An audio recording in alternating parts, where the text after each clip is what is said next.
সনাতন সংস্কৃতিতে মহাশিবরাত্রি কেবল একটি সাধারণ ধর্মানুষ্ঠান নয়, এটি পরম চেতনা, আত্মশুদ্ধি এবং অন্ধকার থেকে আলোর দিকে যাত্রার এক মহাজাগতিক উদযাপন। শিব শব্দের অর্থ কল্যাণ এবং রাত্রি শব্দের অর্থ অন্ধকার দূরকারী আশ্রয়।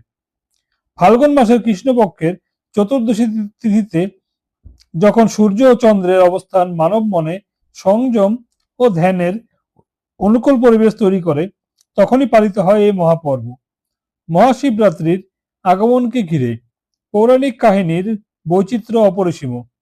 কোথাও তা শিব শক্তির পরম মধুর মিলন, কোথাও সমগ্র বিশ্বকে বিষমুক্ত করার নীলকণ্ঠ রূপ, আবার কোথাও পরম সত্যের জ্যোতির্লিঙ্গ হিসাবে আবির্ভাব। এই প্রতিটি কাহিনীর নেপথ্যে লুকিয়ে রয়েছে গভীর দার্শনিক ও আধ্যাত্মিক শিক্ষা। নমস্কার আমার সব বন্ধুরা, তোমাদের আমার প্রিয় দর্শক বন্ধুগণ, সনাতন গল্প কথায় তোমাদের সুস্বাগতম জানাচ্ছি। আর আজকের গল্পটা শুরু করছি।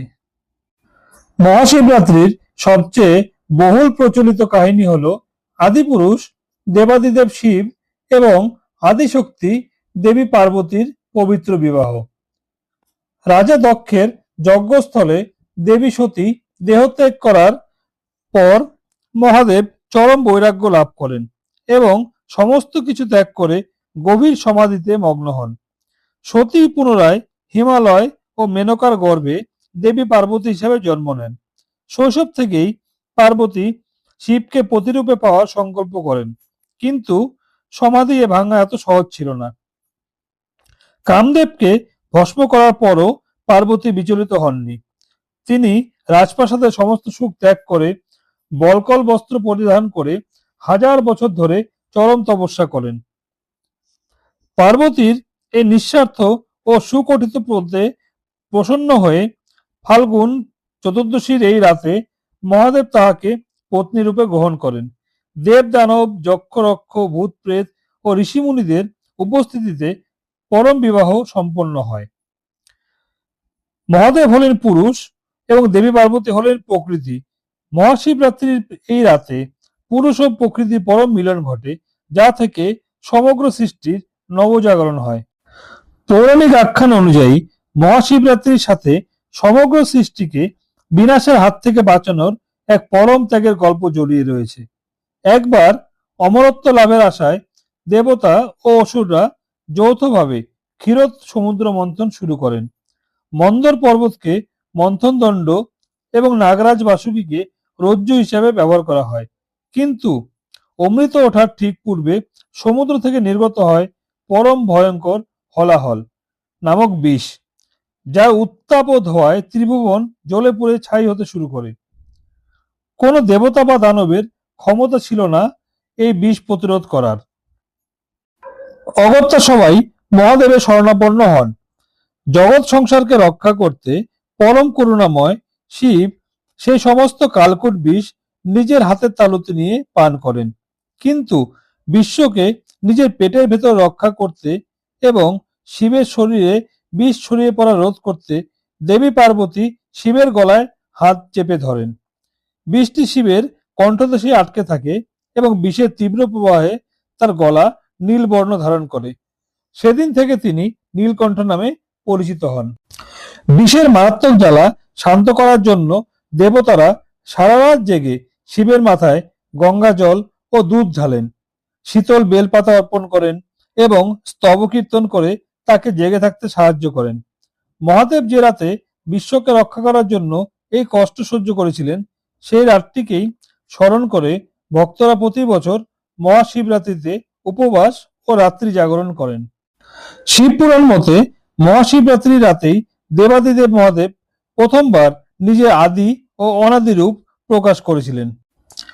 একবার সৃষ্টি রচয়িতা ব্রহ্মা এবং পালনকর্তা বিষ্ণুর মধ্যে শ্রেষ্ঠত্ব নিয়ে তুমুল বিতর্ক সৃষ্টি হয়।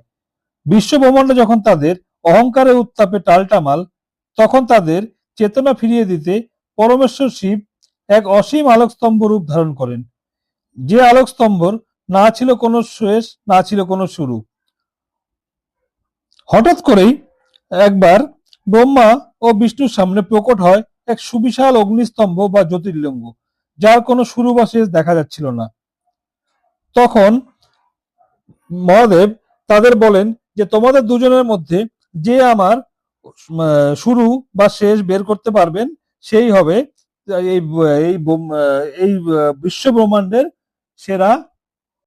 মহাদেবের এই কথা শুনে ব্রহ্মা হাঁসের রূপ ধারণ করে এবং সেই স্তম্ভটির শীর্ষ খুঁজতে ওপরের দিকে যান, আর বিষ্ণু বরাহ রূপ ধারণ করে স্তম্ভের মূলটা খুঁজতে নিচের দিকে যান। হাজার বছর সন্ধানের পরও দুজনেই সেই অসীম স্তম্ভের শেষ খুঁজে পাননি। এর থেকেই বোঝা যায় মহাদেবের অতুলনীয় ক্ষমতা। বিষ্ণু নিজে সীমাবদ্ধতা বুঝতে পেরে মহাদেবকে পরম সত্য হিসাবে স্বীকার করেন, কিন্তু ব্রহ্মা কেতকী ফুলকে মিথ্যা সাক্ষী বানিয়ে দাবি করেন যে তিনি শিখর দেখেছেন।